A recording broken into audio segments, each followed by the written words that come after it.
Hey, gamers and gamer-adjacent pals, it's time for the world premiere that Jeff Keighley couldn't get, Triple Click Live!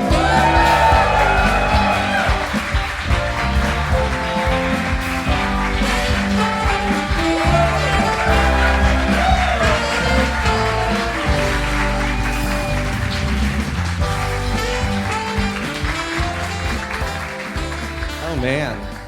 Hello, everybody. I'm Maddy Myers. I'm Kirk Hamilton. And I'm Jason Schreier. Hello, everybody. Hello. Hello, Los Angeles. Thank you all for coming out. This is so cool. I hope everyone's having a great E3 and that you're just... Thank you all for coming and seeing us. Shout out to all of you fine Los Angelinos and the Terragram Ballroom for having us here to do this show. Yeah. Exciting stuff. Exciting stuff. So we're going to do a lot of stuff today. We're going to talk about Summer Games Fest. Summer Plural. Game Fest. We played some video games that we're going to talk about, and we're going to open it up to you guys to ask some questions a little bit later. You guys had a good show so far? It's not quite over yet. It's been pretty good. I can't say more. It's under embargo, but it's been all right so far. Everything you have seen some stuff that's under embargo. I have. Mm-hmm. And I'll let you imagine what it could have been. Uh-huh. The nice thing go ahead. I was saying you can't edit this out. You can't. No, it's true. Right in the face. Normally that would totally just get trimmed out, but no. Well, I was gonna say I was thinking that we could just like say it anyway because like whatever, and then. Well, actually, the discussion was that we're going to release this in the main feed next week, and the embargo will have lifted. After the embargo, right? Yeah. But I think the spirit of the embargo is to not like get on a microphone in front of a whole bunch of people and tell them all about it. The spirit of the embargo. Right. That's what haunts you if you break the embargo. That's right. Okay, the spirit of the embargo is coming out. Oh my God, it's right behind you. All right, well, we can talk about some other stuff that we saw, right? But first we're going to talk about like the event itself because there's a whole keynote thing on Friday. Did you guys watch that? Did you watch that? Who watched the that? Keighley keynote? What'd you think? Good, bad, mediocre? We're seeing a lot of sideways thumbs in the audience. So Kirk and I went. Maddy watched from her hotel, but Kirk and I went. That's right. And we left after 45 minutes because what you don't see on the live stream. Did any of you go to the YouTube theater? Okay, a couple of you guys. So you know that it is like it's like an experimental, like a sound torture experiment where they like raise the volume so high. It is quite loud, right? Yeah. Like you were comparing it to like one of those like FBI like sound wave. Yeah, it's wild. Yeah. It was the loudest room I'd been in a long time. I like increasingly take hearing protection seriously. I have some hearing issues in my left ear and like wear earplugs everywhere I go. Try to be really careful. I have like a little decibelometer on my phone that's wow, not super accurate. And did it break it? And I use an app. Here's a tip for everybody. It's called SoundPrint. Does anyone know of the app SoundPrint? I was expecting some cheers, but literally if you do, yeah, right. All the just wild cheer cheering for decibelometers. Yeah. SoundPrint is really cool. It was started, I think a single guy made it, and it like tracks every location, like restaurants or venues anywhere in a city, and it creates a sound print. And then when you're there, you can like check like what's the average decibel level and what's it like to be there. Because some restaurants you'll go in and it's like super loud and unpleasant, and some people really struggle with that. Like for some people it's just kind of not that fun, but for some people it like you really it's a can't real hear, bummer, right? So anyways. I have been paying more attention to this kind of thing. And yeah, being at that show was wild. They had the subwoofers turned up so loud. It was like, it's shaking your body, which I think people want, because that's kind of exciting. Yeah. We wanted them to turn it up here, like to be so loud that we're like physically damaging everybody in the audience. Because that's what you want when you put on a show. Like you want the people to come out to be injured afterward. In some way that they might not know about for like 20 or 30 years. I mean, usually it's just in the mosh pit of Summer Game Fest that you're really worried about injuries. But in this case, they wanted everybody to really get hurt. It's like the sound equivalent of asbestos, where you're just like taking it in. Right, like, it is. Yeah, it kind of is. That's like more accurate. Well, I think Jeff he's a great guy. He just wanted you to know what it was like to be a PS5 DualShock controller with haptic vibration. Right, this is the new haptic technology. So it was very, very loud. It was loud, but we still saw there were a couple cool announcements. For sure. In that first 45 minutes before you two just before we bailed. Well, then we were in the car. Kirk put it on his phone. He put the live stream on his phone. I was driving, Maddy, and Kirk kept being like, here, look at this. I was like, dude. Well, for a while I was trying to describe the trailer. So I was like, this looks like a coffee bean or like an almond, and it's like Max Payne, like bullet time, and it's flying around. Yeah, the Killer Bean game. I spent most of the time trying to figure out if it was what it was, an almond. Apparently, there's a Killer Bean movie. Okay. No one else knows that, right? Killer Bean movie? There was a lot going on in that game. Yeah, it's real. Okay, nice. Yeah, that looks good. That was what you were trying to tell Jason about, was Killer Bean. Well, I think Kirk wanted me to fit in Los Angeles by just driving terribly. Right.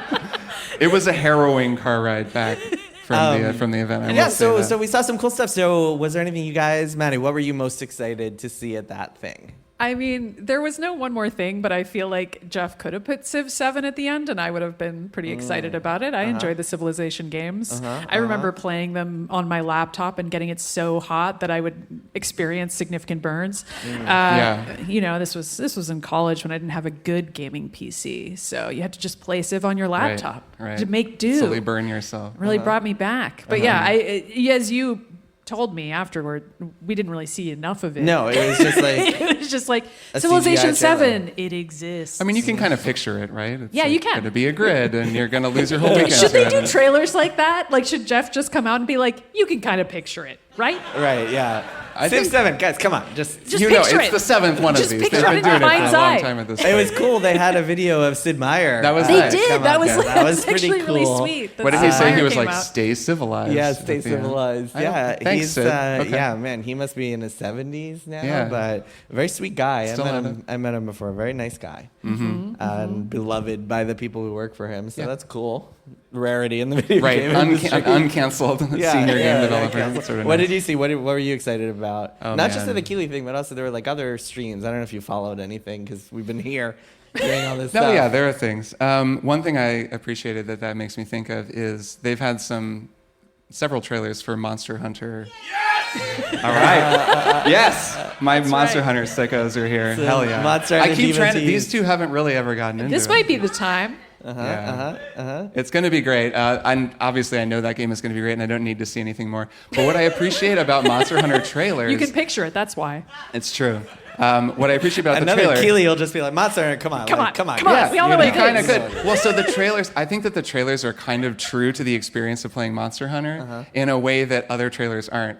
Like, I think this wasn't quite as true of the one they showed at this event, but there was an earlier one that they showed like a week ago, and it starts out and it's like exciting music and a cutscene, and there's a big monster, and they're running around, and then the monster like absolutely creams the player character, and then they like swing their weapon and it just hits the ground and like misses, and then they are like running away for a while. And then as the trailer goes on, they like figure it out and they start fighting back, and they're doing better and better, and it ends with like some hero shot or something. You need like a solid 10 minutes of someone looking at the controller being like, wait, I just hold like L1, remapping all their radials. triangle, Pressing start, looking at the control mapping. That's the Okay, special radial menu Yeah. trailer that they're going to put out. So anyways, I appreciate that because it's kind of true to the experience.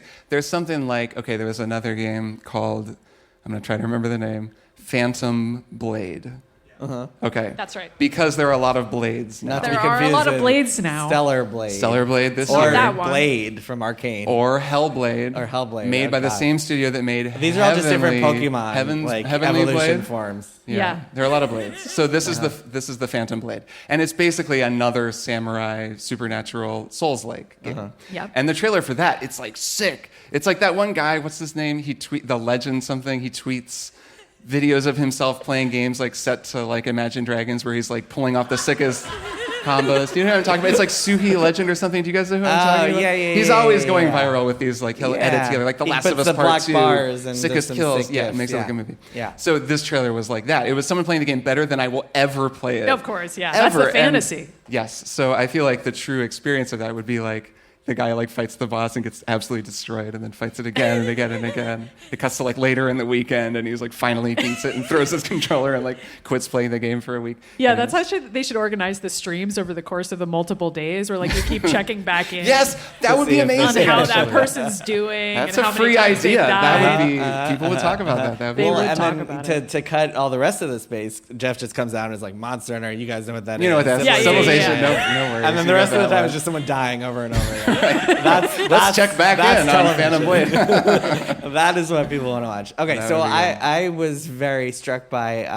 WanderStop. Did you guys Yeah. see that? Oh, yeah. Great name, WanderStop. Killer, Very evocative. killer roster So that's of a nice talent. game from the guy, Davey Redden, the guy who did the Stanley Parable and The Beginner's Guide. Guide. Yes. Really interesting, like subversive game designer. So I thought that looked pretty cool. It was Also kinda like, with Carla Zimonia, who Yeah. did art for Gone Home, and That's right. C418 doing the music. So it's kind of a murderous It's, row. of yeah, talent. cool Yeah, crew. stacked- That game, it like started stacked off group. with like this woman just like doing chores in like a Yeah, cozy making town. potions.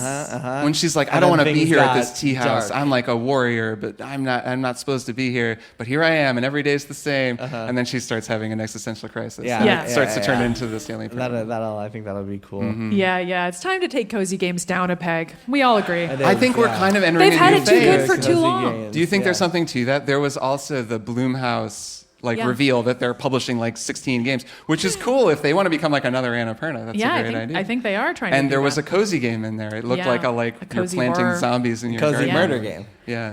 Yeah. It Cozy looks murder. super cool. And I do feel like there's kind of a glut of just, there's like the cozy game and the cozy game with like supernatural fairies and magic, and there's the cozy game with whatever. Like we have all of those covered. Yeah. So now we need the weird ones. We need cozy horror. Right. Or like cozy, you're sitting around being like, everything is perfect, everything's the same, I hate this, I'm not supposed to be here. And having played the Stanley Parable, I mean, like, Yeah. that final moment of that trailer, that was probably the most excited I got Yeah, of any of that's the cool. trailers that I watched. Why are there Just- so many Yeah. cozy games these days? I don't know. know. It's Life almost is like, hard. like things are bad and people are stressed out. Right. Yeah. I can't imagine why people would want to feel People calm are and in control. physically and emotionally uncomfortable Yeah. and want to be cozy Yeah. if Live they out, possibly live out the could. fantasy of like having a job that treats you well and Yeah, pays you yeah, fairly. yeah. Having neighbors that you regularly talk to and don't dislike. You could go outside without getting hit by a car. Yeah, Right. it's cool. Yeah. It is cool. I kind of get it. So yeah, Summer Games Fest. It's weird. I don't know if you guys are. How many of you guys have ever been to E3? You guys, I assume a bunch of you. Oh, are from a lot more ton hands. of you. Okay. All right. So yeah, I mean, this is very different because there isn't like it's not at the LA Convention Center. There's a little thing for press downtown on the eastern side, and what is it? The Market House? Is that what City it is? Market, House. Social. But it's like a tiny thing, and it's only open to press. It is nice. It is to nice. its credit, It's it's, nice like to- very well it's run. nice to check out a nice games. experience to be there. Yeah, they even let you eat a but sandwich. it's kind of a weird vibe. I miss E3. I gotta let say, you. I miss E3. You don't get the same experience of like you're sitting at dinner and then like Shigeru Miyamoto walks by and it's like Yeah, he's not everyone here. is just like looking. The best you're going to get is Jeff Jason couldn't get Schreier. him. I have to say, people recognize this guy. They this do. is like, this is where Jason is. So is the best rock thing star. about walking around with Kirk is that Kirk is my hype man because I sent him true. an early copy of my new book, and so whenever that comes up, Kirk will be like, "Oh my God, it's so good," and I'll be like, "I paid you a lot of money to say that." So I do I'm it in glad Sam that Robinson you're voice, doing just like that too. Like it's so good. So yeah, but since try we to weird did get to people go out. on play stuff, there is some stuff we can talk about that isn't under embargo. So we Yes. should talk a little bit about the stuff that we actually got to play. Yes. Starting, of course, with Metaphor ReFantazio, which is basically fantasy Persona. I mean, come on. Yeah. You and I got to play that. What'd you think? I liked it. I think it looks very promising. It looks like a lot like Persona 5, the way that it moves, the way the UI looks, the way the But that's a general compliment, flow of the though, game. right? It's fun. yeah.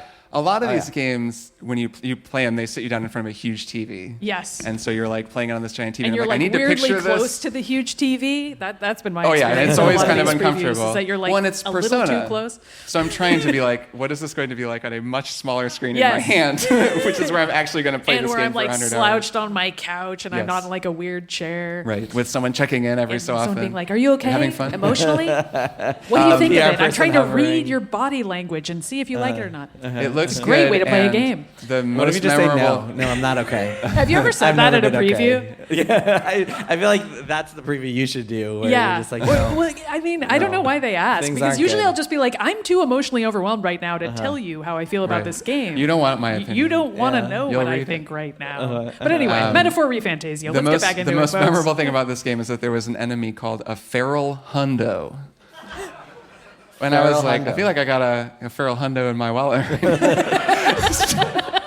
I don't know what it means. Every time I saw it, I was like, there's the hundos. Jason was playing and I was watching. I was like, go fight some of those. There was an enemy that was like, it was like an egg with a creature, like a face inside, and then a sword sticking out of the whole thing. Yeah, It's just great. The most enemy designs are Persona-ass fantastic. thing. A little bit of real-time combat, a little bit of turn-based. It's Like got some that? twists. It is actually, I think, going to have its own identity. Yeah, it seems pretty cool. I was jazzed about that one. Yeah. Maddie, Yeah. do you play anything cool? I did play something cool. I'm really surprised you two got through that entire segment without talking about the title of that game, but it's fine. We can just move right past We'll save that. that for our it's a titles tough episode. one. Yeah, That's- what am I saying? coming We're going to save soon. it for the title episode. I mean, Yes. it's not metaphor the Veilguard. So. No, and if I had seen that, I wouldn't be able to talk about it. But what I did see is a game called Heartworm, which isn't about something that your cat can get. It's actually a horror game that I thought was really cool. I saw this at the Indie Mix. It's an indie horror game. And if you liked Silent Hill, the originals, Resident Evil, the originals, tank controls, you can play this game with tank controls, or Fatal Frame, where you like take pictures of ghosts. It's super creepy, and it's definitely like in the style of like those throwback horror games. Oh, yeah. And I got really freaked out while playing it. And it was funny because I immediately was, it's me. I was joking around. I was like, well, I'm not going to get scared at this event. I'm surrounded by like 100 people and I have a beer. Like, what is going to go wrong here? And they're like, well, put on the headphones, like, see what happens. And I'm like, I don't like this. I don't like what's happening. But it's person really comes good. over, you okay? No. Not okay. Scream when they touch your shoulder. This was one of those. This actually was like a very different preview where like the two people who made it just walked away. Like they were like, yeah, go ahead, and they didn't help me at all. I was just like, all right, I guess Nice. I'm truly alone. And you go to this mysterious house. I mean, it's a horror game, and it's a place where it's sort of like between the veil of the two worlds. And if you have somebody in your life who's died, you can maybe speak to them at this house. And that's why this young woman goes to the house. And so you're just wandering around this weird house, and you start seeing things like sort of in the corner of your eye, like walking by. I don't know what that is that games do, where you just kind of like, you turn around and you like see something kind of going by. I hate that. But anyway, it's incredible. You two know what I mean, though. Like that effect of like you turn and you're like, what was that? Yep. Yeah. Yeah, was Fear very was effective. very good at that. And I think Classic trope. I mean, it depends on whether you think like that kind of retro style horror is particularly scary. But for me, I do find it scarier because I think it takes me back to like a sense memory of playing Resident Evil 1 and being really freaked out. And so it also has that nostalgic component of remembering. Nostalgic horror, like Yes, the nostalgia This for is your your own fear. equivalent of cozy games. It It's like- is actually, Yeah. but this wasn't cozy. I really enjoyed it, and there's some cool stuff in that game. I'm excited Very for cool. that to come out. Very cool. Nice. So I was really enjoyed. I think my favorite game that I saw at this thing so far was a game called UFO 50. Have you guys heard of this? Anyone heard of this game? Dude, So it's is a extremely game- cool. So this is a game. It's by Derek Yu of Spelunky fame and a couple other people. And it is a game that is 50 games in one. And the conceit is they're all kind of retro-looking 80s, 90s style games. And the conceit is that they were all created by this imaginary company, this fictional company within the game's universe called UFO Soft. And so they're all good kind name. of connected. Yeah. And they're all super creative and ridiculous. We were playing one game that was like, my favorite one was it was Samurai Pong. What was it called? Bushido Pong or Oh something yeah, like that? Bushido ball. Bushido No, ball. That was it. It was maybe like that's what it Pong was. or like table tennis, but with two samurais. And so Kirk and I were playing, or sitting on the couch playing, going back and forth. And then I realized at one point that you're kind of okay. So there's a samurai on the left side, samurai on the right side, and Right. there's a ball going back and forth, and you have to hit You're, it. like, hitting And it, whoever sure. misses it, like in tennis, like you lose. I realized at one point that you could actually cross to the other side and just like, start attack hitting the other person, hitting yeah. your opponent, and then hitting the ball from there, which was extremely chaotic. and Yeah, fun. the way the game works is you start playing a game and you don't really have any idea how to play it because it's like you're unearthing all of these old games that didn't actually ever exist. Didn't have tutorials. So you're like, you just start playing, and of course, Derek Yu is like watching us play this game, and we have no idea what to do, and he's not saying anything because we're not supposed to have any idea what to do. Yeah, I keep asking him, I'm like, we're not supposed to know how this works, right? And he's like, no. So then you kind of uncover things as you're playing, and then we see him start cracking up when Jason runs across the middle of the field and like hits me with his sword. It's so funny. And we realize that works. We played. There's one where you're like. It's like on a train. It's like a train robbery. So there's kind of lawmen and bandits. And the bandits are trying to get to the money, and the lawmen are trying to protect it. And it does not explain anything about how it works. It just starts. And you take turns, and each turn is 10 seconds, and you have 10 seconds to move one of your characters up the train. And then it jumps back and forth from one to the other to the other. And we're like, what does this do? What does that do? We're like blowing up bombs, and we have no idea what we're doing. It was wild. And then, so all these games can be played single player also. So they're not all just multiplayer stuff. But yeah, it was super cool. And it's like, such a creative concept. And the games themselves, it's not like 50 mini games. It's like 50, or I mean, maybe some of them are small, but some of them are bigger. They would have been full releases in 1982 they would have been full whatever, Nintendo entertainment. It's like they have full, like the art, the title screen on every single one is like totally believable. And then the idea, right, is that there's some mystery, like there's something connecting all these games. I think so. I'm not sure how deep it's going to be. I guess we'll find out. It would be cool if there was like some deep dark secret behind. Like it's UFO a little bit stuff, of like retro game master, a little bit of like Polybius or like one of those urban legends about like haunted video something games. creepy. That would be fun. But I don't know if that's the idea. Okay. But what we saw was pretty cool. I guess given that Derek Yu made Spelunky, it's probably got a lot of like deep hidden stuff. Sure. Like you got to play it multiple times. It's like 6 people made this one also. It's not like a solo thing. So, and it shows. It feels like a lot of people worked. Very cool. Yeah, very fun game. And then we also played this cool indie game called Arranger. I got to watch this for a little bit. Yes. When I met up with you two. Super cool game. You want to talk about it a little? You want to explain it? Yeah, sure. This is art by David Hellman, who did the art for Braid, and I think hasn't made a game since then in a while. He's been doing graphic novels and stuff, but a cool guy and a great artist. So it looks a little like Braid. It has very beautiful mix of like sprites and backgrounds. And it's basically, it's like a top-down puzzle, kind of Zelda-ish like game, but the mechanic is that your character actually really never moves, does she? So she's standing on a square, and the whole world is like a grid of squares, like, I don't know, a square floor or something. And to move, you actually move the entire row of squares that you're standing on. And that moves everything on the row of squares. And if it gets to the wall, it like loops back around to the beginning. So it's kind of like a Rubik's Cube. He described it as kind of a Rubik's Cube. And the whole game, you never hold anything. You don't have any inventory. You never do anything. You just have to move the like floor around and like manipulate everything to move yourself around through the level. It's the kind of thing that maybe that makes sense, or maybe I explained it badly, but if you see it for like 30 seconds. Just watch the trailer. Yeah, you'll be like, oh, okay, I'm 100% get what this game is. And then what if Jeff Keighley came up on stage and was like, it's like a Rubik's Cube, you move around. You get it, picture it. It's one of the challenges of podcasting about video games, really. You're like, trust World me, premiere. It makes sense. We have this cool screen behind us, but it just says our logo. We can't put our trailers on there. Oh, but it has we our could show silhouettes. people, it's true. We could have like brought a Ladies YouTube. and gentlemen, it's out pretty soon. Civilization 8. That game looks cool. That was super cool. Anything else that you saw that you were stoked about? Sure. I mean, we can change gears. So you saw a bunch of stuff that you're embargoed. I am, but I did also see Fatal Fury. I think it's called City of the Wolves. I think that's the little subheading they gave to it. Yeah, that's a good name. I believe it's not under embargo, but here's another way you can get around that. You can just sit down and play it, and then after you've done that for a little bit, you can have a PR person come up to you and say, "What's your name? Sorry," while they're holding a clipboard, and you can say, "Oh, haha, I didn't realize that I can just start playing Fatal Fury." So that's and then you're like, "Oh, I'm Steven Totillo."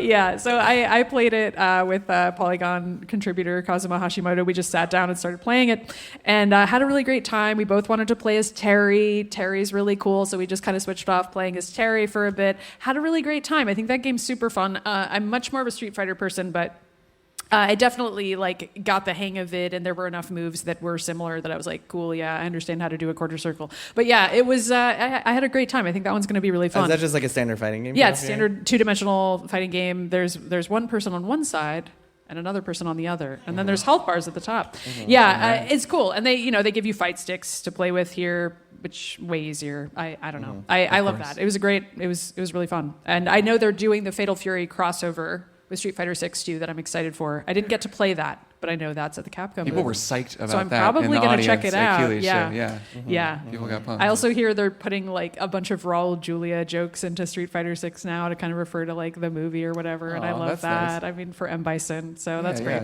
Yeah. So yeah, I'm really hopped up on my fighting game bullshit at this time, and that's not really the show we do. But yeah, I had a great time playing Fatal Fury. Maybe I'll become a Fatal Fury person. It could happen. Yeah, Sure. so there are some. We're talking mostly about smaller games. There are some bigger games at the thing, but they're embargoed this time because at E3, which is unusual because at E3 they couldn't embargo anything. They couldn't be like, you can't talk about this for a week because there were thousands of people going and playing and looking at this stuff. But here, because it's all press and it's much smaller, they can be like, you can't talk about this till Tuesday, even if you have a live show on Saturday night. And this Yeah, is even if you specifically you. asked about your live podcast and said, I'll talk about it on the show. Wouldn't you want something me to I'm do not that? embargoed on Yeah. is that I think that Dragon Age the Veilguard is a worse name than Dragon Age Dreadwolf. It is bad. And I'm just going to throw that out there It because I is. think that it's just much worse, and I wish they hadn't changed It it. is, and I personally don't think the should be there. No. Well, you know what happened is Justin Timberlake in the Yeah. Social Network came into the office and he was like, out of the.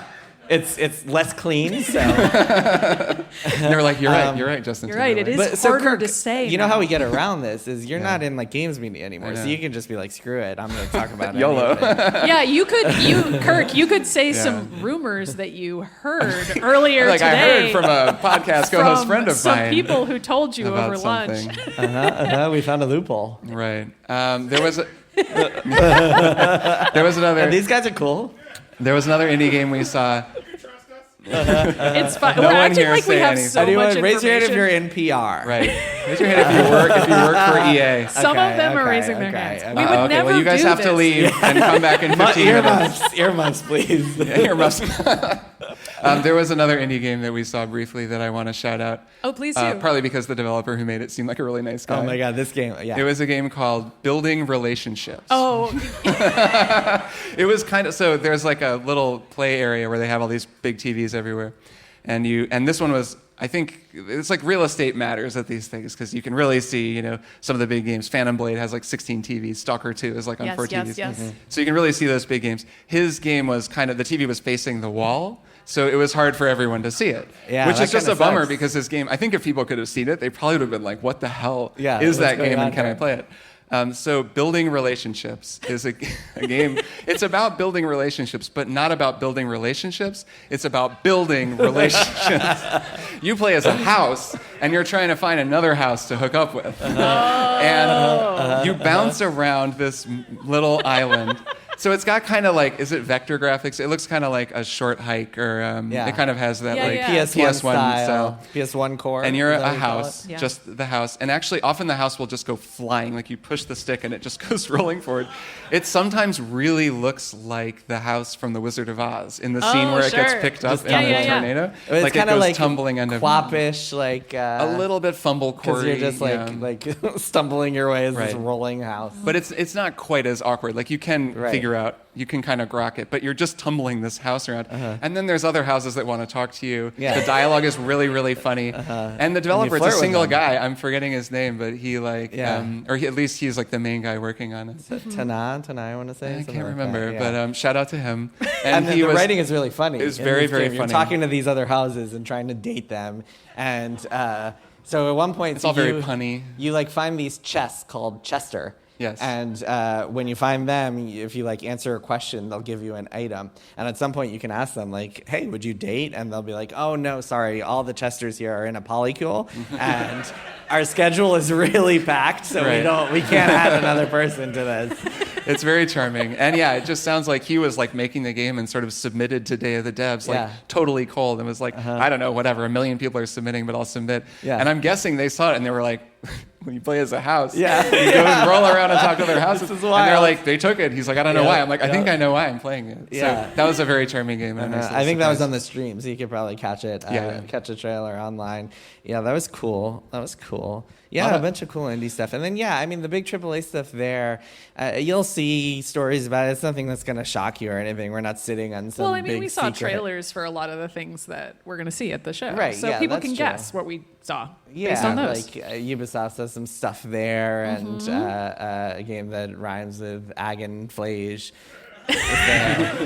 Game It recently that changed rhymes its with name. Bar floors. There was one narrative that I kind of feel emerging that I'm curious for Jason's take on, which is there are a couple of RTS games here. Oh, Yeah. So last year we on the should talk about show, those. Jason made us all play StarCraft 2, which I'm sure some of Yes. you know. Pretty It good was- game. It was really fun for him and kind of a nightmare for me and Maddy.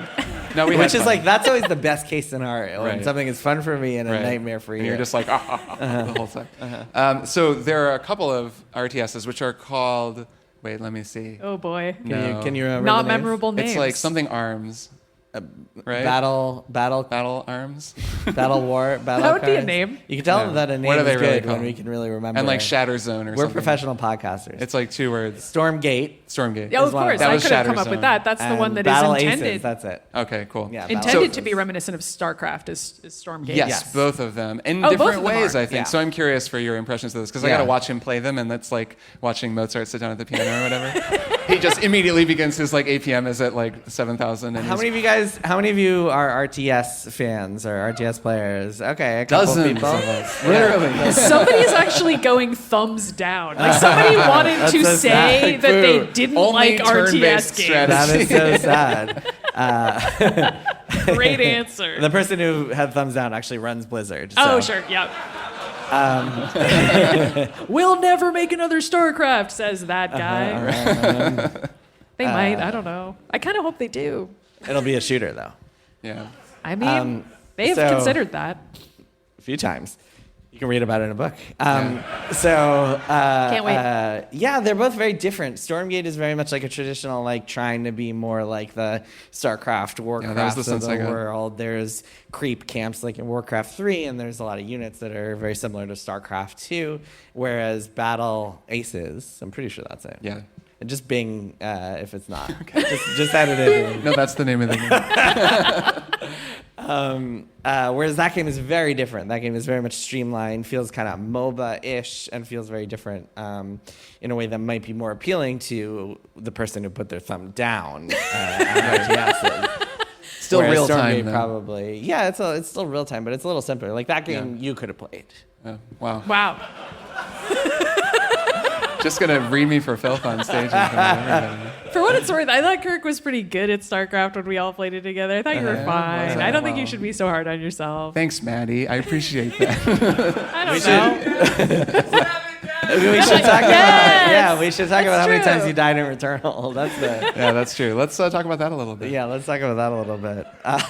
Yeah, that was interesting. Yeah, anyway. those are cool. Watching that second game, It's especially cool to like a kind have of streamlined the thing. genre that was like really popular for a long time and then died for a while. Right. Yeah. Now come back. I feel like there are a few of those examples. RTS being one of them. Point and click adventures came back for a little bit, right? Like there's a little. There are little some bit of those here or here. there. Yeah. Are there former StarCraft developers working on? Yeah, so both Yeah. of them Yeah. are former Blizzard people. Both of Wow. those games. And they're So like a lot going of, up like- against each other. Oh, really? Yeah, That's yeah, fun. yeah. Although they're such different I mean, games. we're allowed to play both of them, but No. the developers don't want us to. No, you can't. Only one. You have to one. pick. Going You have to up pick, and you have against to pick each other. now, just based off of trailers. You can't play them first. No, you have to pick based on our descriptions. Yeah, right. That's right. It's on our descriptions. I mean, you can picture it, right? Yeah. Yeah. All right. So play it that way. Was there anything else? Anything else you saw that was cool, or anything else that you saw that was cool? I'm trying to think. I played a couple of other indie games. Nothing that really stood Now out. he's checking to her me. notes. You gotta Down on a check the piece of schedule. paper. You gotta check the old SGS Well, I mean, schedule. this game was already out, but I did play a little bit of SpinRhythm XD. If people want to play that anytime, they can. It's a What- fun what is rhythm that? game. It's an indie game. I played at the Indie Mix. I danced around while playing it. That's a good sign for an indie game, indie rhythm game. It's basically like, classic beats coming towards you, you're hitting the button in time. But the part that's really fun is that there'll be like occasional like scratch breaks where you get to like DJ it up and you try to just make the joystick go freaking crazy during those moments and just rack up points. That's like the fun part of it, and the rest of it is kind of standard. The drum fill, the yeah, rock band drum fill. Exactly. And I thought that was really fun. I mean, that's where the spin in SpinRhythm XD comes in. I wrote down Jeff's jacket. We didn't get into that at all. Oh yeah, probably the highlight of the show. I was obsessed with that jacket. Did anybody else clock Jeff Keighley's jacket? Pretty good, right? So was that suede or was it like velvet? Velour. See, I'm hearing okay. I don't know. You were saying suede earlier. I think it was suede, and I had the benefit of watching it in my hotel room, so I could see it on. I actually connected my laptop to the hotel room television because I wanted to see Jeff's jacket. I think Jeff's out in the house tonight. If you're here, Jeff, let me know where you bought that coat. If Polygon really wanted to serve readers, they would put up a guide to like his jacket, Commerce his Play. outfit. Get those affiliate links in there, Jeff. Let us know. I would click that affiliate link. Kirk would have bought it. I straight up would have bought it. I would have bought it from the audience on my phone. Andrew, I hope you're listening. $5,000. Well, I also wrote down Slitterhead, which I don't know if you guys cared about this. I thought this game looked disgusting and cool. It's by some Silent Hill devs. It's basically like you're like a weird worm and you're like jumping from person to person. You're like jumping through an eye socket, and then you're fighting against like even more disgusting, ungodly abominations, even as you yourself are one. I don't know what the circumstances of this weird world you are. played Carrion, right? Did you play Carrion? Yes, Carrion's a great game. Kind of similar idea. It's kind of like that, but it's like an open world. It's like how if Watch Dogs Legion, like you kind of become different people in the world. It would be like that, but if it were a horror game where you were a worm. Prototype-esque. Yeah, exactly. Horror games definitely like been having a big thing the last few years. Yeah, for sure. I feel like it's become a lot more normalized. I mean, I feel like even horror movies, like it's more. Well, I was gonna say more people are willing to try that. Because then PewDiePie will play your game. Yeah, that's true. And like scream or Markiplier or whatever. Make a bunch of money. Yeah. Yeah, for sure. And then also I wrote down Night Springs because Alan Wake 2. Right. That looks really good, right? Kind of one of the only and it's out tomorrow announcements of this. And it was Only for Shadow one of the Drop. best games of last year, so that's pretty cool. I know, it looked so cool. It was a classic Alan Wake situation where I was watching the trailer and I was like, I have no idea what's going on, and I'm having a great time. I don't actually remember what happened in Alan Wake 2. And what happened at the end of that I game? barely understood it at the time, and I'm just smiling, and I'm having a good time watching a bunch of surreal Twin Peaks inspired images on my screen. And I'm excited to check that out. And so we are recording this. It's Saturday night. We're recording this before the Xbox thing tomorrow. Right. So maybe a billion things will happen. Maybe Phil Spencer will melt our brains. Maybe. Do we have any predictions? Maybe he'll want to make predictions? Melt your brain and then crawl into your eye. Yeah, and crawl into your. He's going to crawl into each of our eyes. And then lay us off. Yeah, I was gonna say because we're replaceable. Get it? Is that we're kind of mad at Xbox. Xbox has a mixer going on right now. They counter-programmed us. Thanks for not going to the Xbox mixer, y'all. They're definitely like triple click. Fuck those guys. We'll shut them. So thank you all for not going to that. I mean, you just could go trying to after make themselves this. feel good. We won't about stop themselves. you. Yeah, there you go. Word. Well, I mean, the inside baseball here is that a couple months ago when we were planning out the show, I emailed their PR and I was like, "Hey, I know sometimes you do a mixer. Are you doing anything on Saturday night?" I can't believe you're sharing this. And they said no. I know. At least I didn't name them. No, I know. That's true. Just an Xbox PR person. PR I mean, person. it was Phil Spencer. Which is it was Phil Spencer. It was Phil. Well, we have his I was personal gonna say, cell. but other than lies, I'm sure they'll have some games tomorrow. I'm sure. It's going to be a hard sell. It's hard to imagine them going on and be like, this studio, we're so psyched for them. Because honestly, it really could be like this game, they're going to ship their game and then we're going to close them down. Yeah. Phil Spencer comes out with a t-shirt and instead of like being like, oh, he's buying whatever, Obsidian. Oh, he's shutting down Obsidian. He's teasing. Like he's teasing who he's going to lay off next. Like that's what the t-shirt will be. This is getting too dark, guys. And it really feels that way. Like I think that is going to be a subtext of the entire show. We need a cozy game up in here. Yeah. To cheer things up. Yeah, maybe that's what they'll announce. They'll have like the typical stuff. It'll be like Avowed and Indiana Jones and they're going to show that. Doom and Gears of War and shit Starfield DLC. Yeah. Yeah. Everyone's psyched for that. Oh, no. They're adding maps, or no, maybe they added maps to the did. town. Yeah, now they when you're in added the maps. town, there's a map, and you can see where you are. They A really exciting new feature for Starfield. Wait, it was someone, we were playing a game, I think it was the building relationships guy, and you were like, is there a map? And he was like, no, because they're really hard to make. Right. And I was like, oh, okay. I mean, that's fair. That's why Starfield didn't have He was a like, map. no, I read on Kotaku that maps are terrible. There's Right. some guy who was always talking about it, so I That's decided not true. to. It's more immersive. with That's that true, one. not a mini-map guy. And then Ubisoft has a thing Ubisoft. Yeah. on Monday, Right. and then Nintendo... Question mark? Yeah, In big- late June sometime? Yeah, they said June, right? They said we don't they're gonna know. do something We don't know in when. June. Well, yeah, it's they funny. could do it. They could do it anytime. I They was could be doing it thinking right about- now.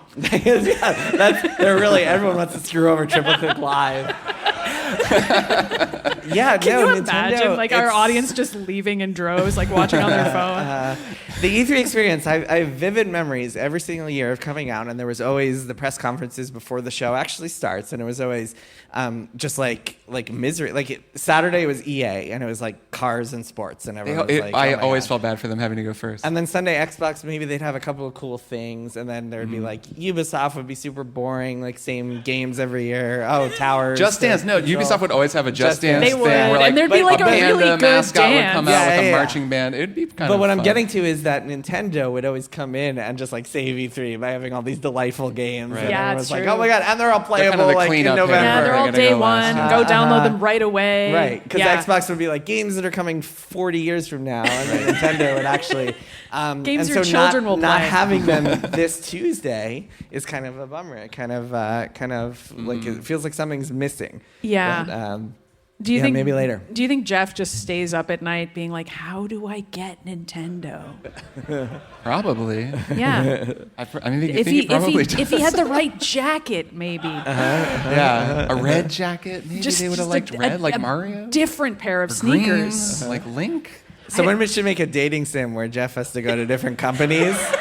That's actually a convince really them. funny idea. Where you're just like, a trailer, even just a trailer. Has with anyone a ever little made a video gameplay. game about Jeff Keighley or like put him in a game? I don't can't think believe so. that hasn't happened yet. No, someone Did put him in. someone say He was Fortnite? in Among Us. Oh, he was in okay. Among Us. Is there? So it has happened.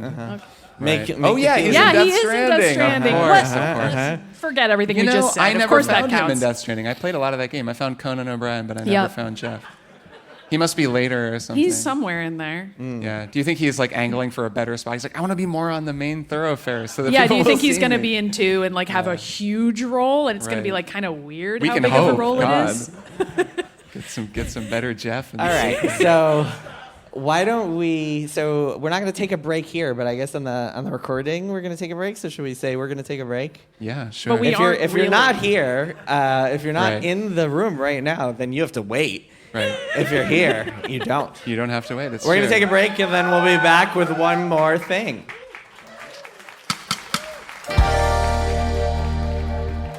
People say not to judge a fish by its ability to climb a tree. Which is why here on Just the Zoo of Us, we judge them by so much more. We rate animals out of 10 in the categories of effectiveness, ingenuity, and aesthetics, taking into consideration each animal's true strengths, like a pigeon's ability to tell a Monet from a Picasso, or a polar bear's ability to play basketball. Guest experts like biologists, ecologists, and more join us to share their unique insight into the animal's world. Listen with friends and family of all ages on MaximumFun.org or wherever you get podcasts.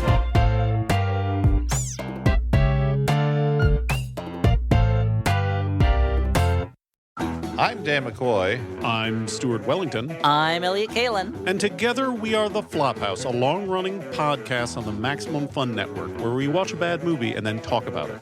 and because we're so long running, maybe you haven't given us a chance. I get it, but you don't actually have to know anything about previous episodes to enjoy us, and I promise you that if you find our voices irritating, we grow endearing over time. Perhaps you listened to one of our old episodes and decided that we were dumb and immature. Well, we've been doing this a while now. We have become smarter and more mature, and generally nicer to Dan. But we are only human, so no promises.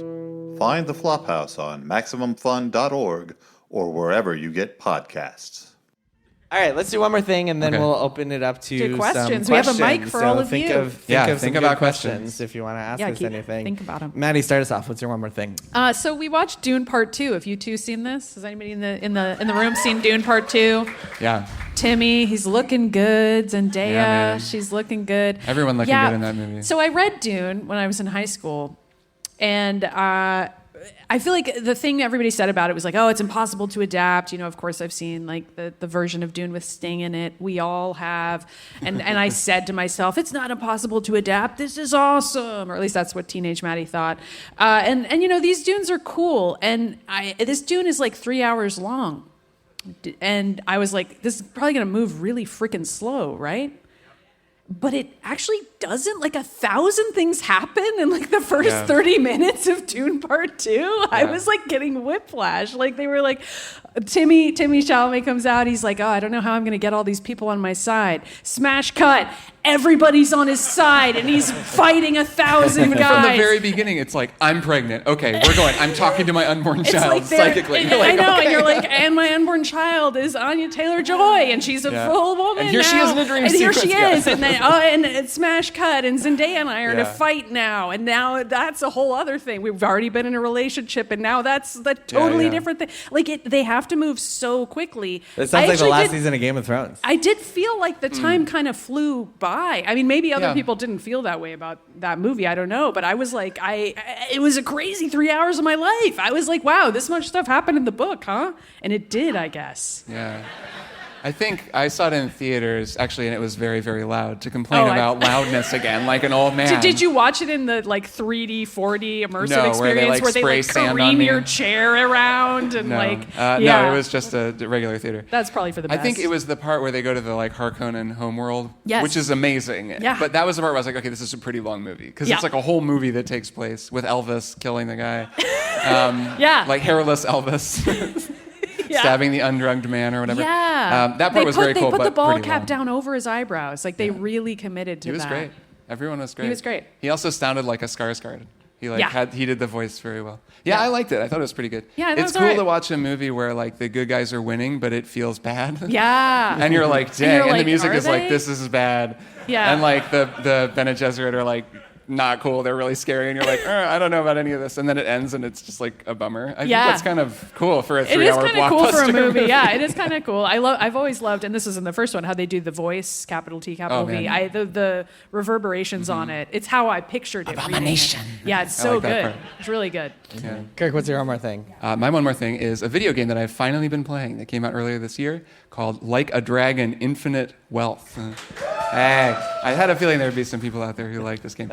This game rules. Damn, it's good. Can we talk about the name? You know, we'll get into it. We're going to do an episode about names. We'll Okay. talk about it. Okay. Because this series, formerly known as Yakuza, has struggled with names. And yet has retained its charms. Like a nonetheless. dragon, infinite. Okay, Yeah. I'll hold So, it. I'll save it.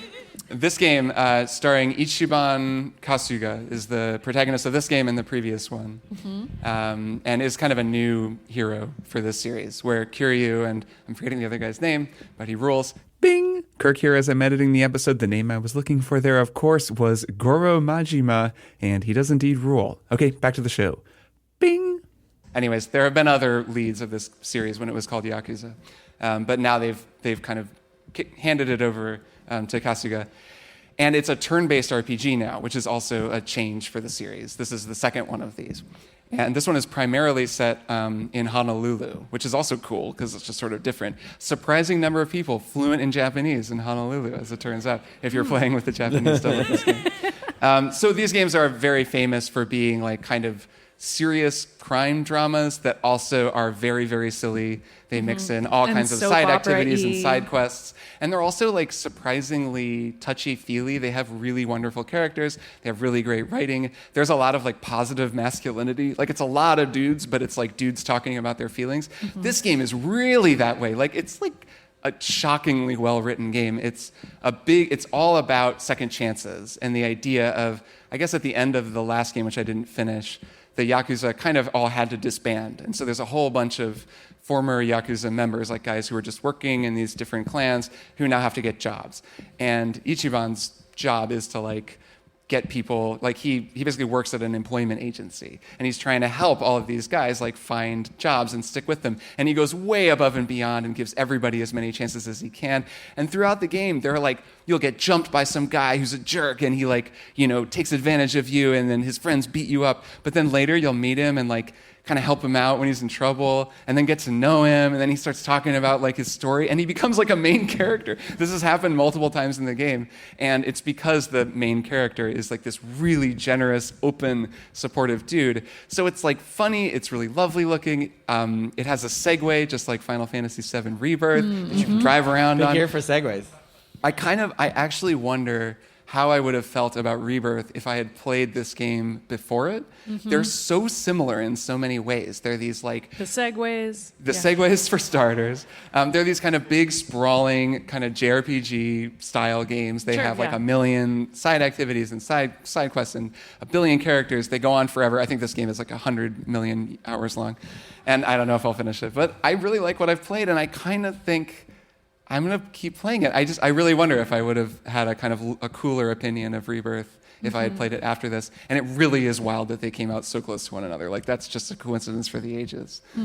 Anyways, I think it's a great game. I'm going to play more of it. I'll keep trying to pressure the two of you to maybe check it out so we can talk about it more. I wanted to play it. It just, so many other things came out, including Rebirth. It's going to be this kind of dead period for a little while. I guess we have to play Resident Evil. We do. Yeah. We owe you. That's true. We have to play Resident Evil 2 remake. Repaid. but anyways, it's a great game. Anyone out there looking for something to just chill out and play?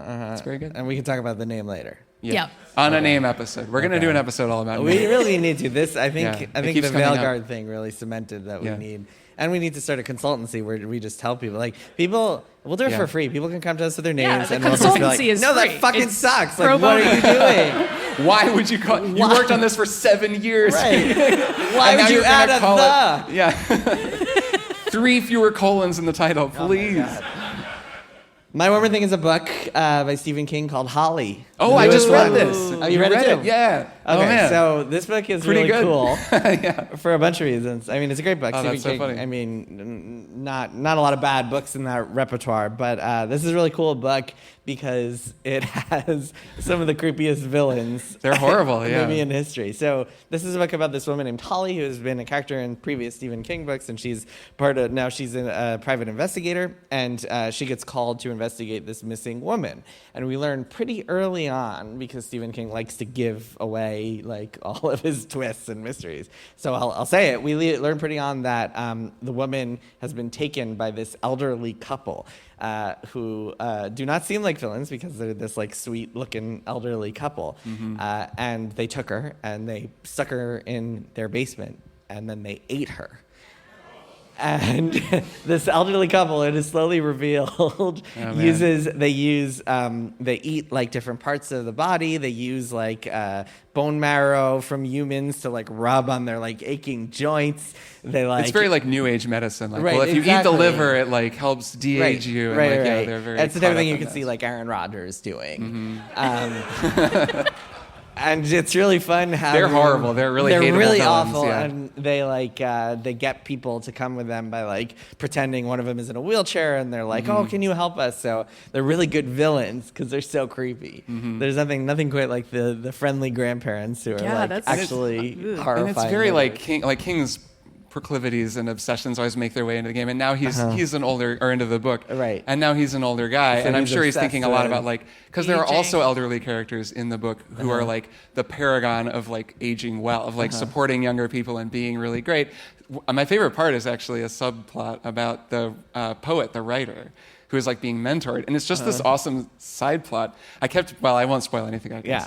It didn't go where I expected in a kind of wonderful way. It's cool. Yeah, so it's you really can cool tell story. he's thinking a lot about being an older guy and mentoring and stuff. The way he I like that, describes the elderly couple and their like various like maladies that they have to deal with, right. Is very. The metaphor is not true. subtle. Like, we are eating the young in order to prolong our own lives. It's is, like, yeah. we get it. It's pretty Steve. literal. I don't know if that's a metaphor anymore. I think that's Right. It's just actually just literal. just Yeah. what you're doing. Yeah. It's a metaphor, ReFantazio. Right. It's a special kind of metaphor. Yeah. That's a great name. Is it? Yeah. I've come around on it in the course of this episode.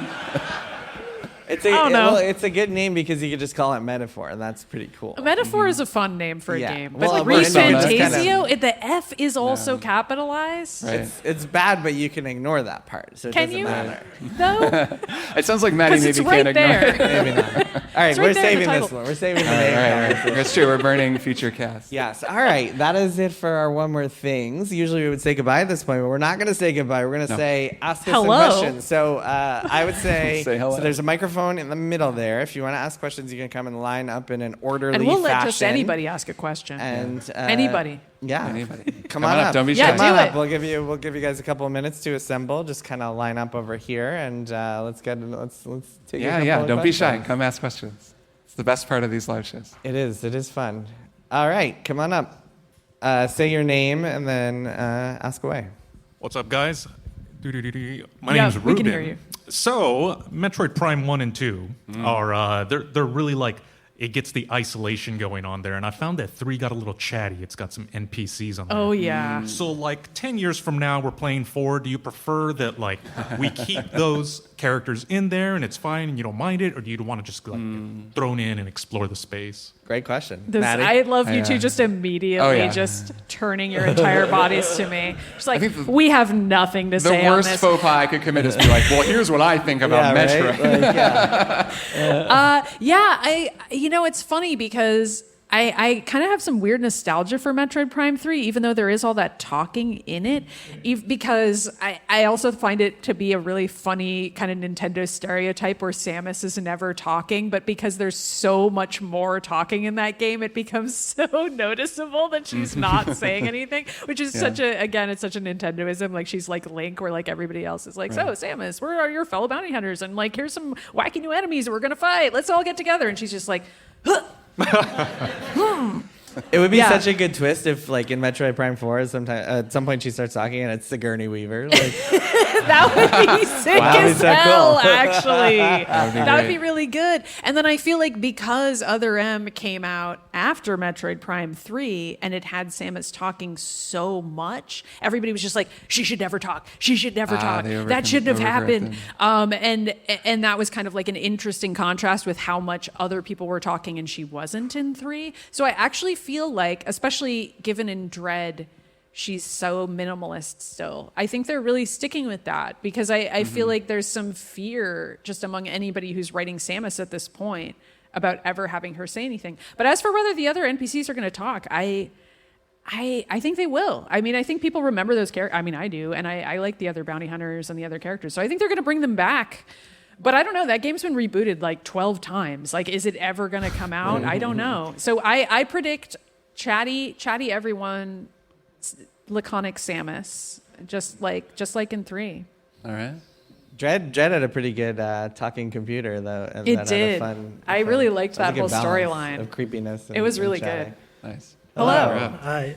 What would you guys dream about for your next year's Summer Game Fest? Like, what would be your favorite game and genre? Like X-Men, cozy game sim, or something like that. Oh, that's a good That's a pretty idea. good one right like there. you're just in the X Mansion and you're just like you're Gambit and you're like frying up food for everybody. I mean, that's just Marvel's Midnight Suns. Yeah, Right. actually, that game Kind rules. of is, right? The cozy kind part of is Midnight Marvel's Suns. Midnight Suns if Gambit was in it. That's What's a good poll. What's your dream game? Yeah, what's your dream game? SGF 2025. Well, the Switch 2 has to be out by then. Yeah, the so Switch 2. What would be the release games for that, I guess, is New part Mario, of the question. New Mario game for like the holiday of Yeah, I think that'll 2025. happen though, right? We need to think of something a little more. Oh, a little outlandish. more outside the box? Yeah. Okay. Silk Song. They bring back rock.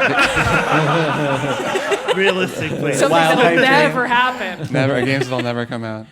They bring back Rock Band. They like come out on stage with a bunch of Wasn't plastic that like a instruments. prediction that you Yeah, I've had? been dreaming of it for years. Yeah. I'm still dreaming They'll of it. bring it it would back. be in Fortnite because Epic bought that. Right. No, it'd be somebody new making it. They like sell the license to somebody else. Okay. Yeah. Okay. Interesting. I'm announcing my game development studio. We're working.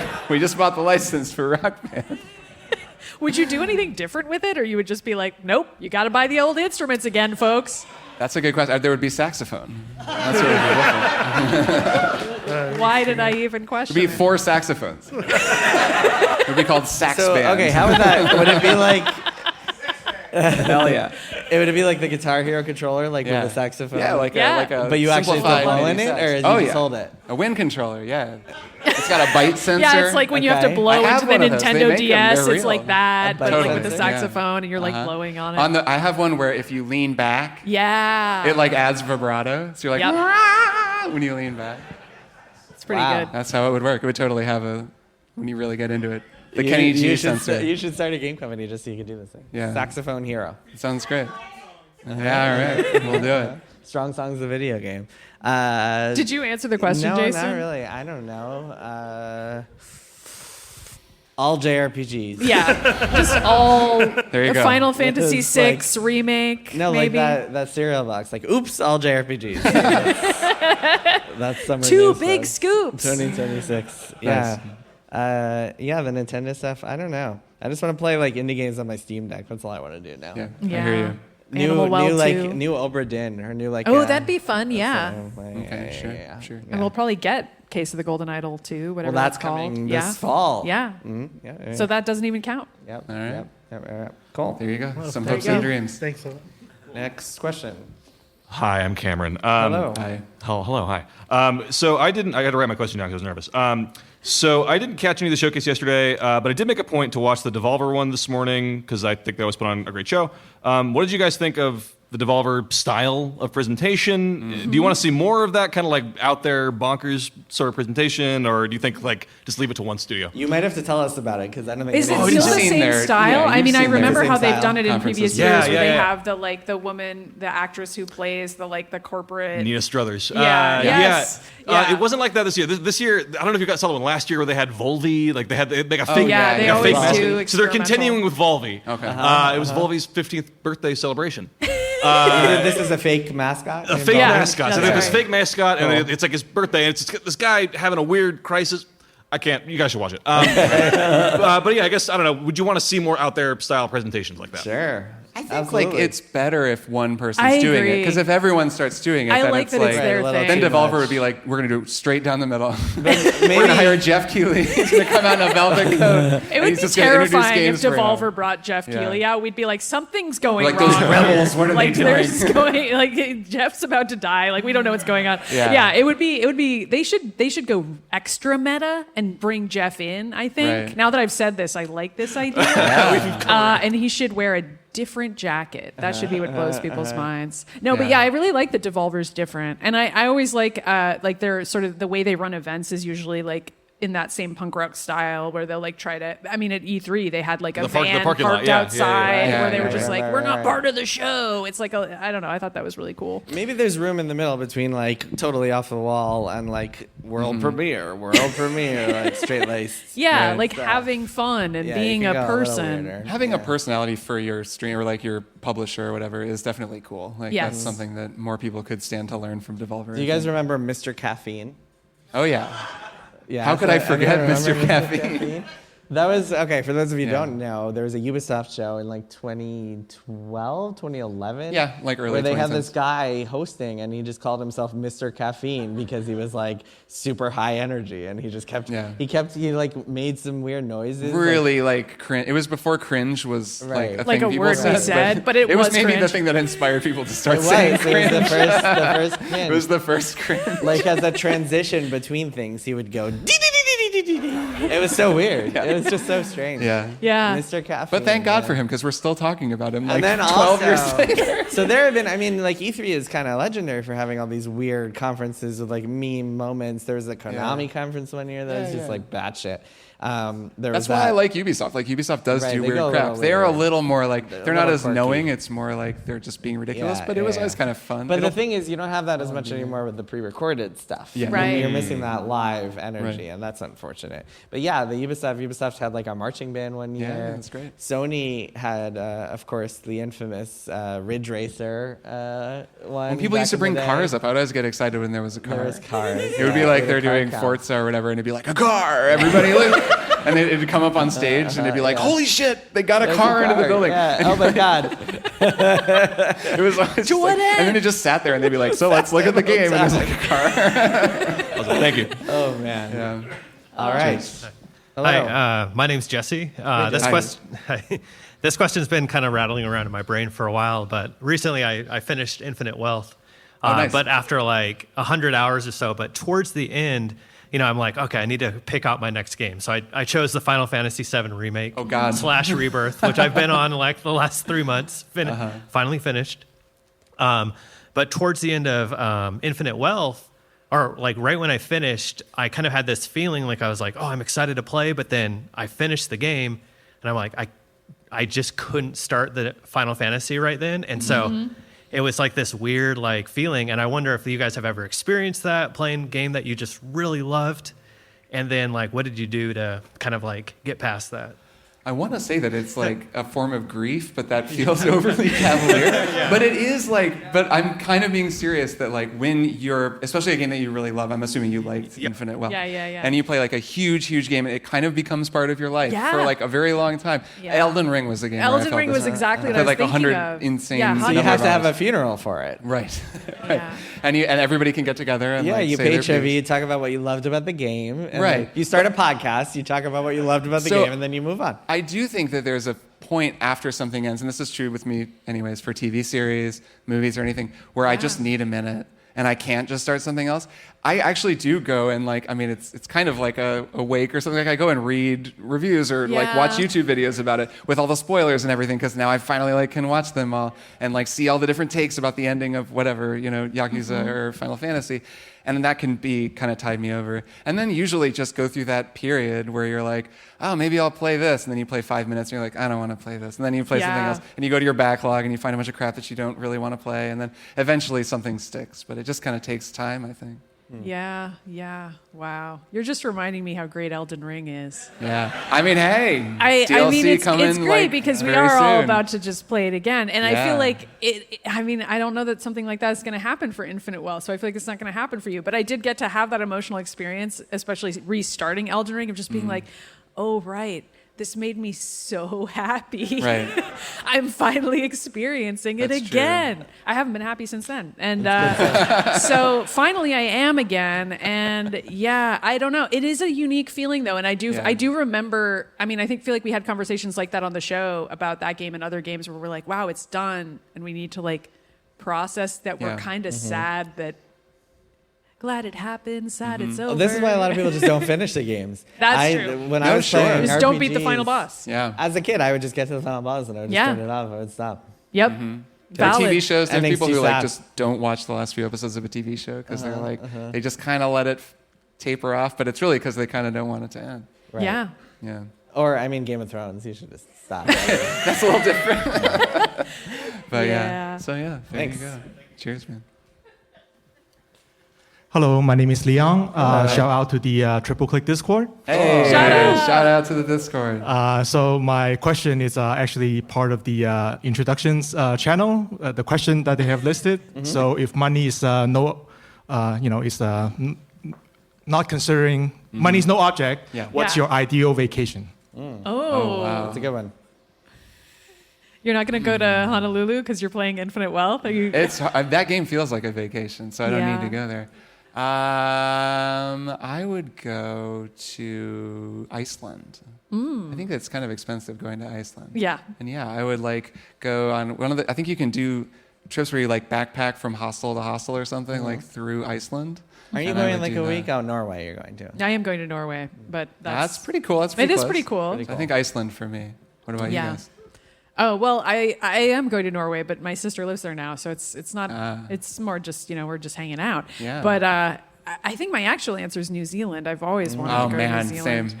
And not just because I think the Lord of the Rings movies are cool, but that's not unrelated. I mean, it is beautiful. It looks so beautiful. When we were in Australia last year, everyone Yeah. in Australia loves New Zealand that we mean, talked I'm to. sure. I don't want to speak for everybody, but there were a lot of people. Everybody does. There were a lot of people. We would be like, oh man, like we didn't get a chance to go to New Zealand. We should. And they'd be like, you should go to New Zealand. Australia sucks. Like, you should not have come here. Like next time, just go to New Zealand. And we were like, okay, Jesus. Like we'll go next time, I guess. Chill out. That's so funny. So yeah, apparently it is a lovely place to go. But it's like it's on the other side of the world It's from quite a flight, where I yeah. live. It would Yeah. be, or it's not even just that money is no object. It's like I would have to be just fully different time zone. You literally lose a day of your life. You do. Yeah, you're like going. Well, you're going. You lose it, but they hold it in hawk for you, and they give it back to you, and you fly back. That's right. No, I don't mean with the time zone change. I mean with the plane. Like you're on a plane for 18 Well, hours. that's true. You don't get that back. You don't get that time back. No. My answer's pretty boring because it's Japan, which I never. No, but I'd love to go there too. Yeah, but I feel like that's what everybody answers, and I'm just like, yeah, same.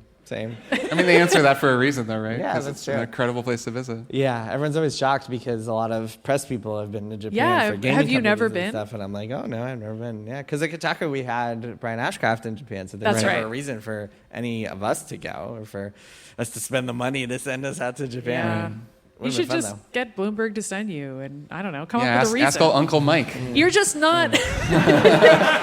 Hey, Mike. Well, so now I have a complication. Every time I travel now, I leave my wife home with 2 small children. Yeah, alone, well- Oh, you're just such a good guy. you are a good guy. So if I were to be like, oh It's true. yeah, He's a great I'm just gonna father. go- He's a great husband.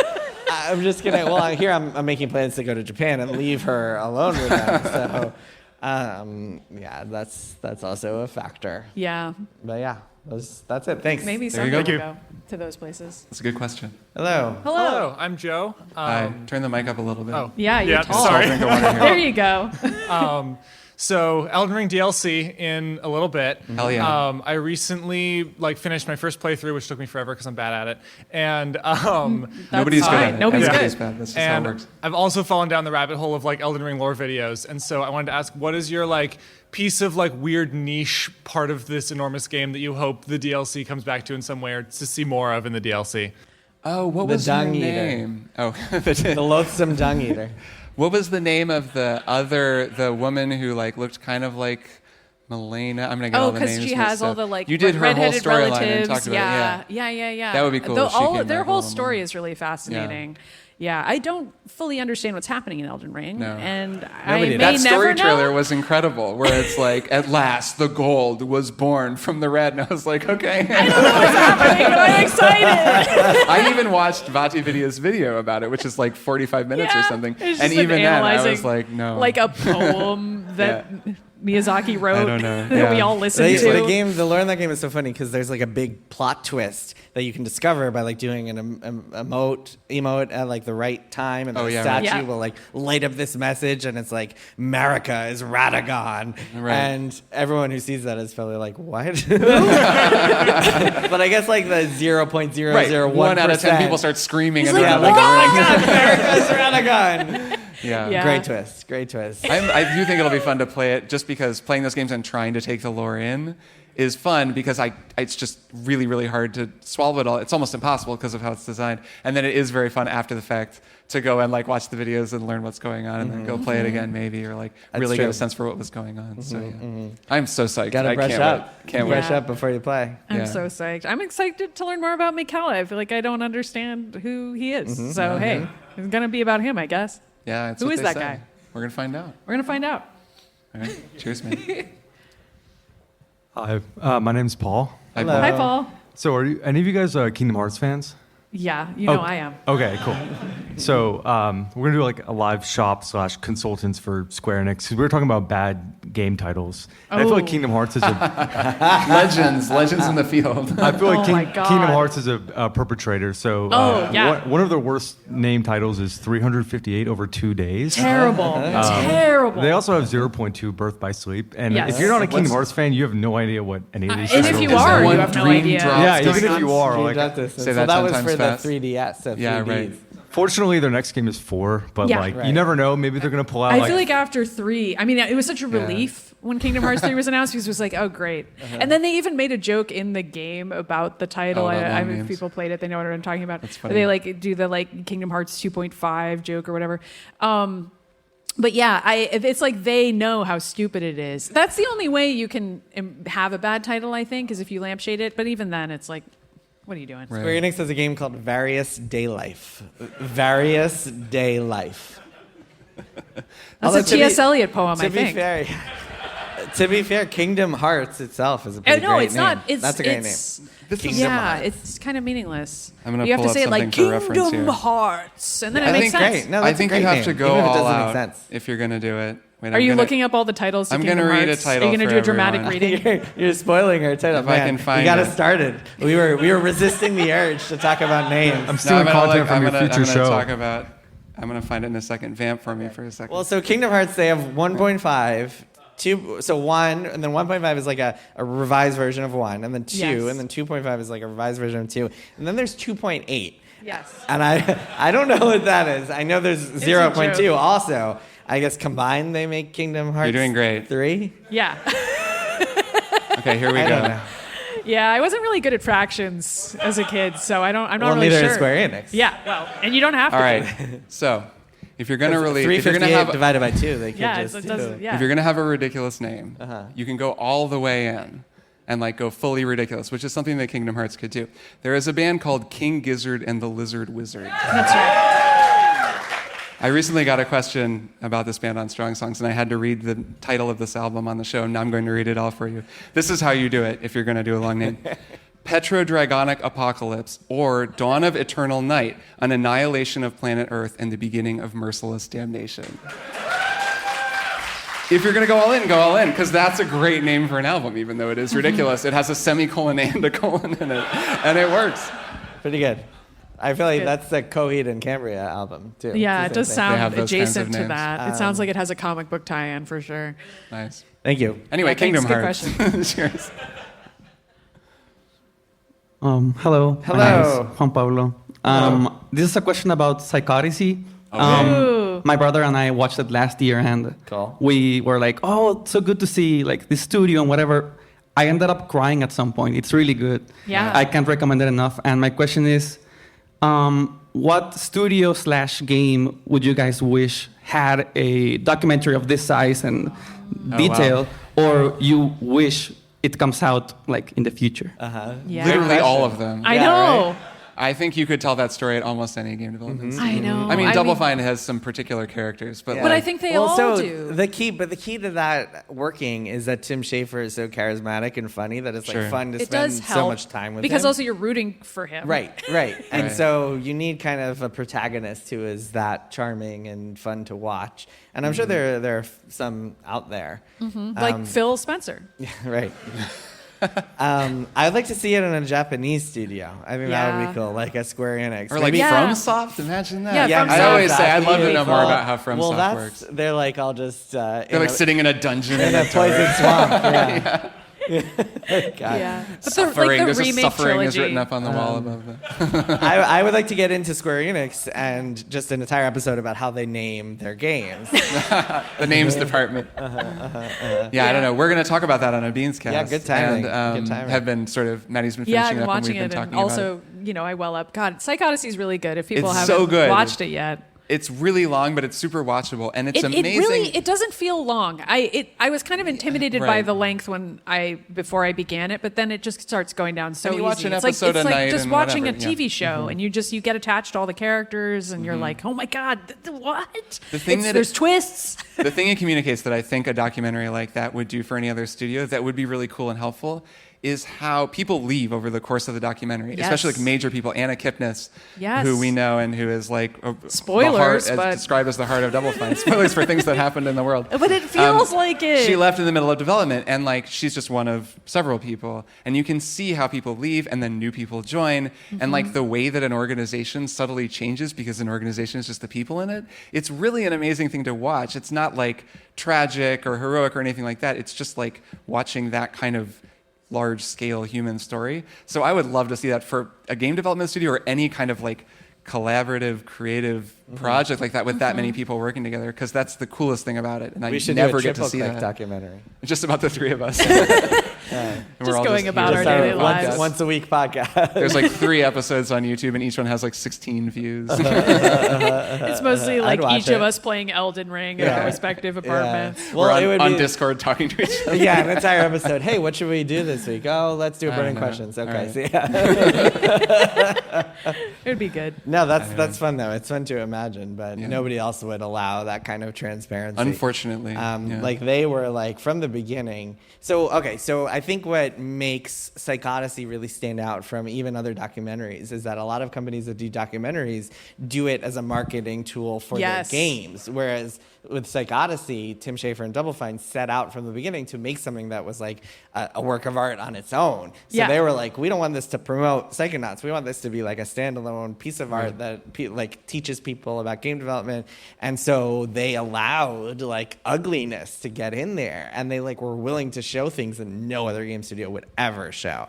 So it's tough. And then also the other wrinkle there is that if you work there, you have to agree to be on camera, which is not something that a lot of studios would do, and not something that like some people even there like were a little bit uncomfortable with that. So it's tricky, but man, it's a miracle that it exists because it's so good. And I feel like every single person who plays games should be forced to watch it. Like before you type something on the internet about games, lazy devs, right. You're going to weigh in on something. First, you have to prove that you watched all 30 hours. Exactly. Yeah.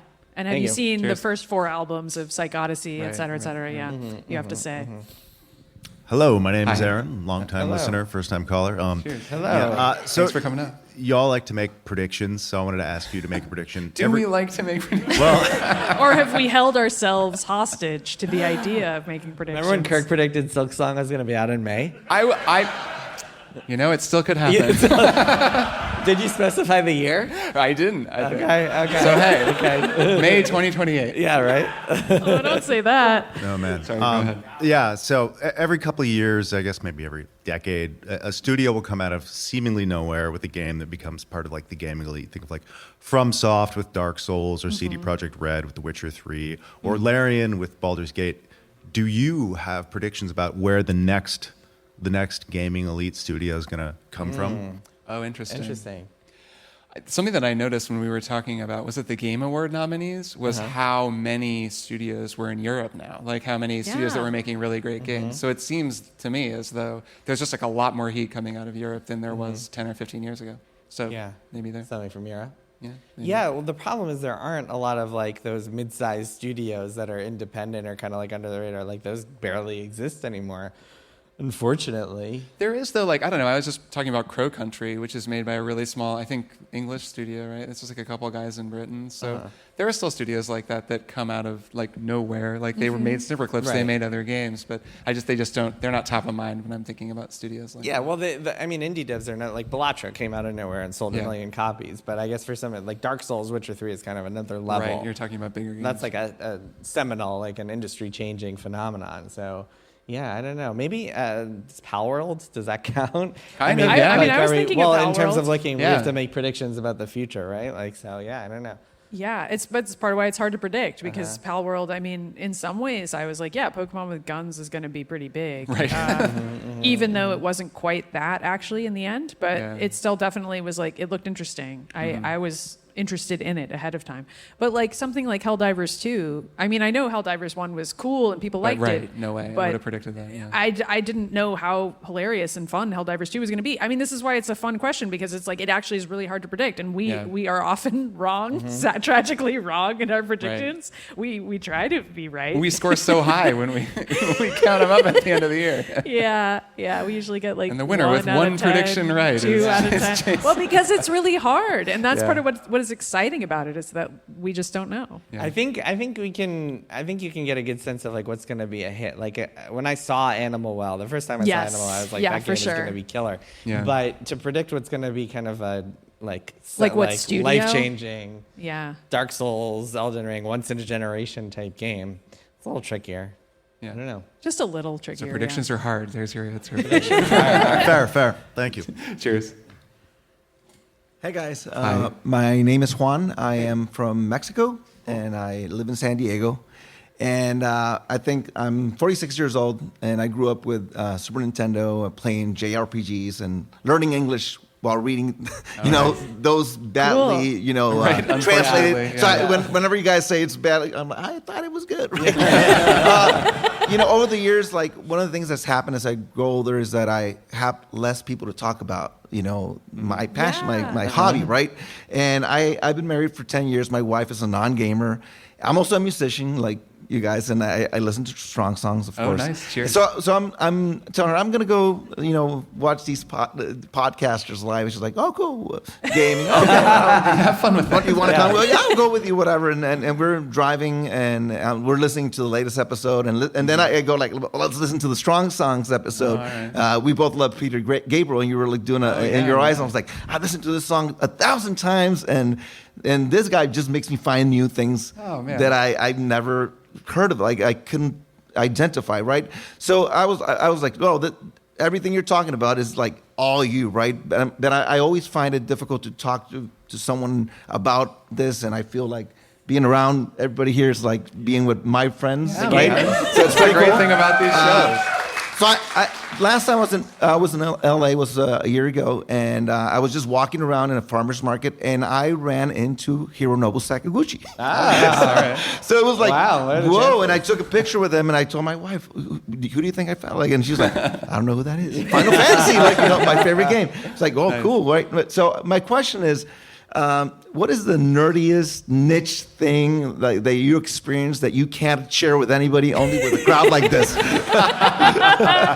You can only experience in a small room with other people. Oh man, that you're in a Discord we with. can just bother each other. So it's true. We're lucky. Right. But like, what are the things that even each other don't care about? I mean, for Kirk me, has some like music nerd shit that like he does. Yeah, probably. I mean, I He's don't like, know. I just found the best trombone. I do actually, I'll like buy a like EQ plugin that I'm really excited about, and I'll sometimes you'll try to tell about us about it. I'll be like, this thing, it has like, it does side chaining, so you can like duck the audio underneath it really easily, and it was pretty cheap too, and it's really good. And you guys are like, that's great, cool. Yeah, and we're so happy for you. I guess that's one for me. Yeah, I don't know. I guess it's X-Men for me. I certainly have people in my life that I can talk to about X-Men. Yeah. You have an X-Men podcast. So I of course do. You have people in your life. I do have an X-Men podcast. Yeah, but it is like a thing where it's like, it's good to have like at least one other person in your life that you can talk to. You should join the Triple Click Discord, I guess is what we're saying. I am there. Online. You're in the Discord. The Discord is definitely a good place. I think we have time just for like a couple more questions. Right, so let's just get through these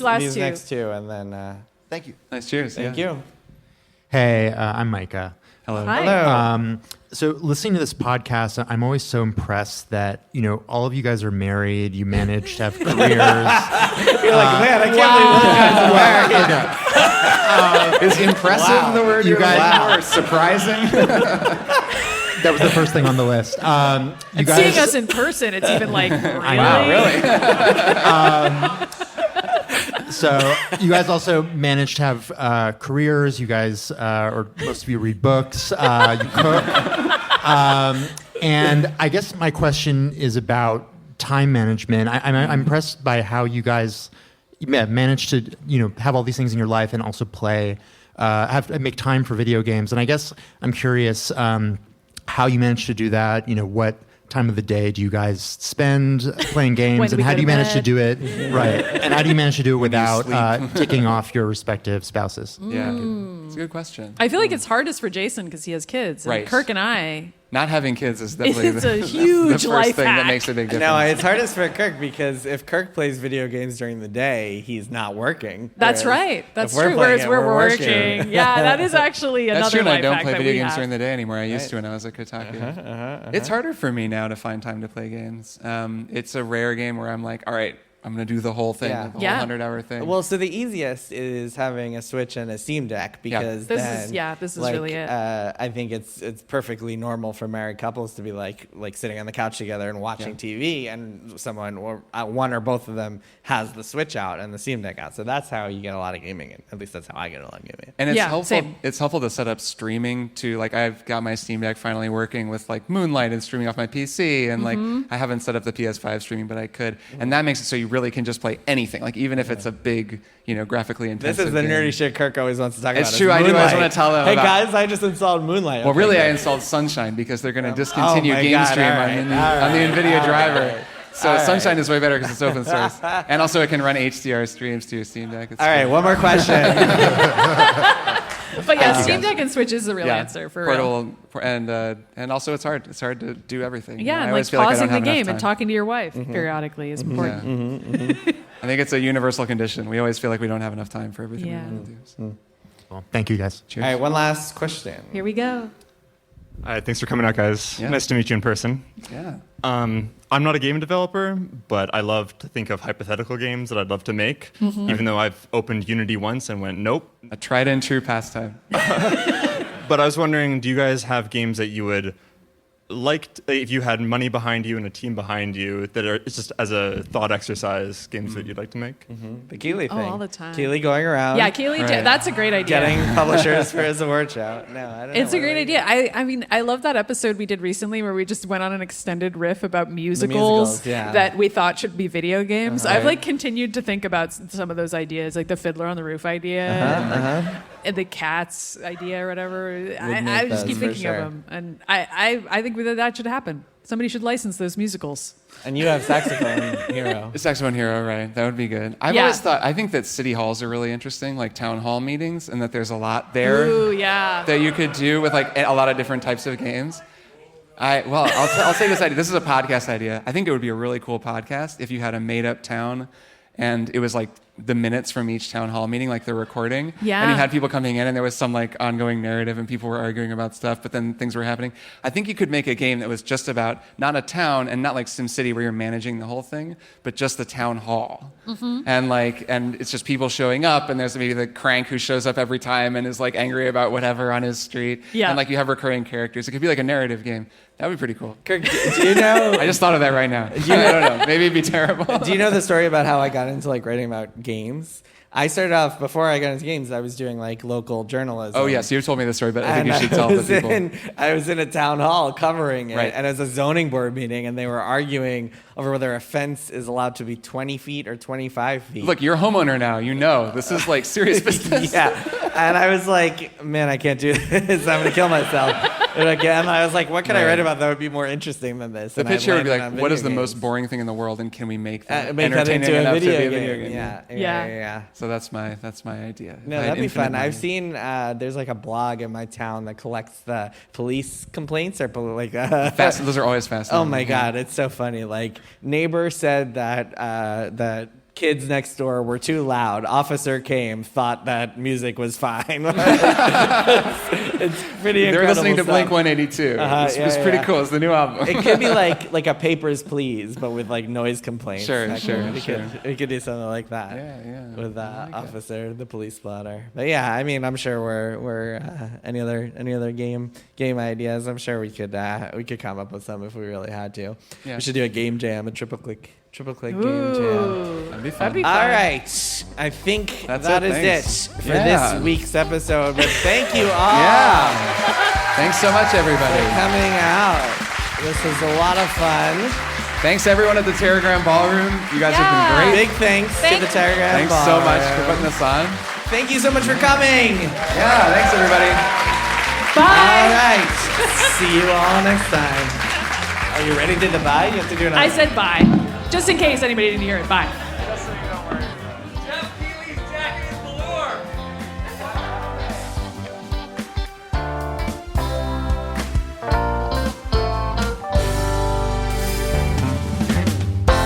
Triple Click is produced by Jason Schreier, Maddy Myers, and me, Kirk Hamilton. I edit and mix the show and also wrote our theme music. Our show art is by Tom DJ. Some of the games and products we talked about on this episode may have been sent to us for free for review consideration. You can find a link to our ethics policy in the show notes. Triple Click is a proud member of the Maximum Fun Podcast Network, and if you like our show, we hope you'll consider supporting us by becoming a member at MaximumFun.org/join. Find us on Twitter at TripleClickPod, send email to tripleclick@MaximumFun.org, and find a link to our Discord in the show notes. Thanks for listening. See you next time.